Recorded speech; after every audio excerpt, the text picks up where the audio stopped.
안녕하십니까? 창세기 42장 1절부터 17절까지 오늘 한글날 10월 9일 와플 본문입니다. 오늘 본문에서 이제 요셉이 형들을 대면하게 됩니다.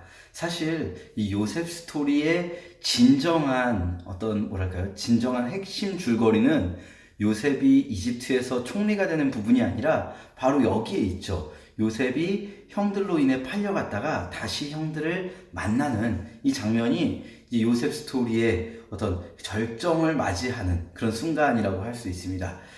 요셉이 형들을 만났을 때 사실 형들을 본 그 요셉의 마음이 얼마나 정말 밉기도 하고 너무 화가 나기도 하지만 또 한편으로는 그동안 하나님께서 함께 하셨다는 걸 알기도 하고 이해할 수 없는 여러 가지 복잡한 감정들이 있었을 거예요.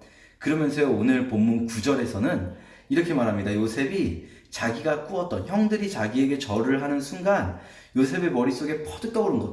왜 안 그렇겠습니까? 당연히 그 순간 형들이 자기에게 절을 하는 순간 자기가 어렸을 때 꿨던 꿈이 떠오른 거죠. 형들의 볕단들이 자기 볕단에게 절을 하는 그 꿈. 자기는 그때 그 꿈이 당연히 형들의 이 볏집이 자기 볏집에게 절을 하는 걸 보고 내가 형들보다 높아져서 형들이 나에게 절을 하는, 내가 우리 부족의 족장이 되고 그리고 형들은 내 밑이 되어서 이렇게 나에게 절하는구나, 아주 단순하게 생각을 했었을 거예요, 그때는. 그런데 지금 이 순간, 지금 이 형들이 자기에게 고개를 숙이는 이 순간 요셉은 그때 이제 알게 된 거죠. 그 꿈은 그냥 단순히 내가 족장이 된다는 꿈이 아니었던 거예요. 그 꿈은 그냥 요셉이 잘 되기만 한다는 꿈도 아니었던 거예요. 그 꿈은 이 모든 걸 담고 있었어요. 그동안 요셉이 살아온 이 모든 순간들이 알고 보니 그 꿈에서 담겨 있었던 거예요. 이 형들이 자신에게 절을 하는 그 상황 자체는 분명히 똑같이 이루어졌지만 형들과 요셉 아무도 생각하지 못했던 방법인 거죠. 요셉은 이 일을 위해서 노예로 팔려오기도 했고요. 감옥에 억울하게 갇히기도 했고요. 그리고 그 모든 고난 속에서 하나님을 만나기도 했어요.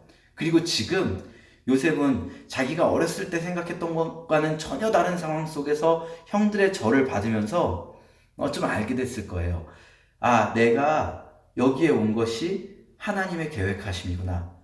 그렇다면 내가 지금 해야 될 일은 이 형들을 위해서, 또 우리 가족을 위해서 내가 이 곡식을 주어야 되는 일이구나. 요셉이 나중에 그렇게 고백합니다. 형들에게, 이제 뒤에 가서 이야기이지만 형들에게 요셉 스스로 고백하거든요. 형들이 나를 판 것이 아니라 하나님께서 나를 먼저 보내셔서 우리 가족을 구원하려고 하신 겁니다. 라고 요셉이 고백하는 걸 보면 요셉도 그 순간 느꼈을 거예요. 그 꿈을 기억하는 순간. 그런데 그게 요셉은 쉽지 않았어요. 그걸 인정하기가. 하나님이 그렇게 그런 의도를 가지고 자기를 여기까지 끌고 왔고, 지금 하나님이 자기는 사실은 다 잊었다고 생각했어요. 므낫세라는 이름을 지었을 때 이제 형들은 잊었고 형들과의 모든 관계도 끝났고 나는 그냥 이집트에서 새 삶을 살아야지, 이렇게 생각한 그 순간에 형들이 돌아오고 그 꿈이 실현되지 않았다는 것. 사실은 요셉이 므낫세를 낳고는 생각했을 거예요. 그 어렸을 때 꿈은 개꿈이었겠구나. 그 꿈은 아무 의미가 없었겠구나라고 생각했을지도 몰라요. 그러나 이 형들이 와서 절하는 순간 모든 게 무너지기 시작하는 거죠.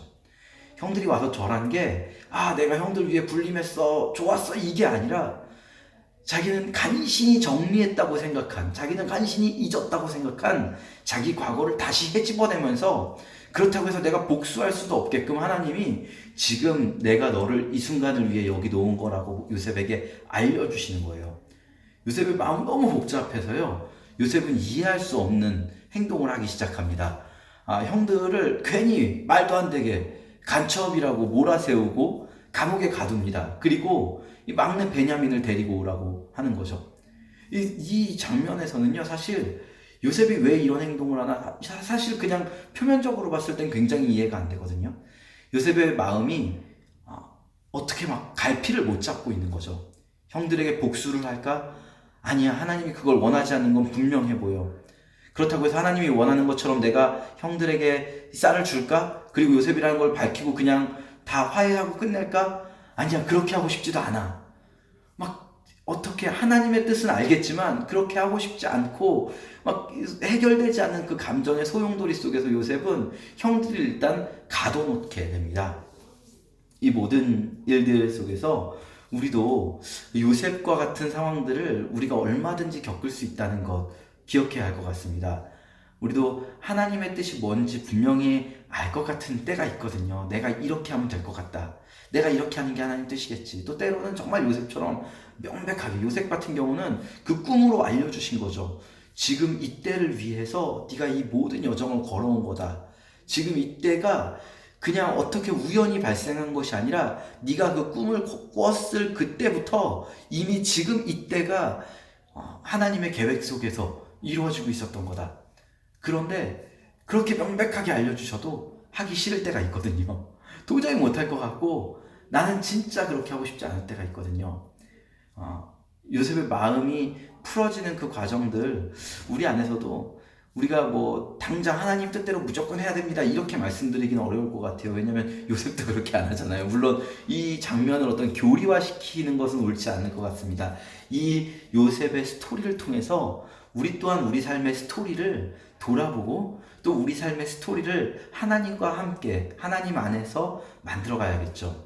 그래서 우리 이 묵상하면서 각자가 정말 내 삶 속에서도 하나님께서 일하심을 통해서 내가 나의 모든 어떤 관계들 또 감정들 이런 것들을 회복시키면서 하나님의 뜻대로 한 걸음 한 걸음 그 나아가는 그런 경험을 하기를 그렇게 기도했으면 좋겠어요. 또 때로는 우리가 정말 하기 싫은 그 순간에도 때로는 하나님이 그 모든 순간의 주관자가 되신다는 것, 그 모든 것이 하나님의 계획 속에 있음을 믿는 믿음이 있다면 결국 우리는 잠깐은 하나님의 뜻을 벗어나는 것처럼 보여도 내가 하나님의 뜻을 벗어났으니까 난 하나님께 이제 혼나겠지, 하나님께서 나에게 뭔가 안 좋은 일을 주시겠지 이렇게 생각하는 것이 아니라 잠깐 내가 하나님 뜻을 벗어난 것처럼 보여도 결국 우리는 그 큰 하나님의 계획 속에서 우리의 영혼이 안전하게 하나님의 길로 가게 될 것이라는 것, 하나님께서 우리 안에 계신 성령께서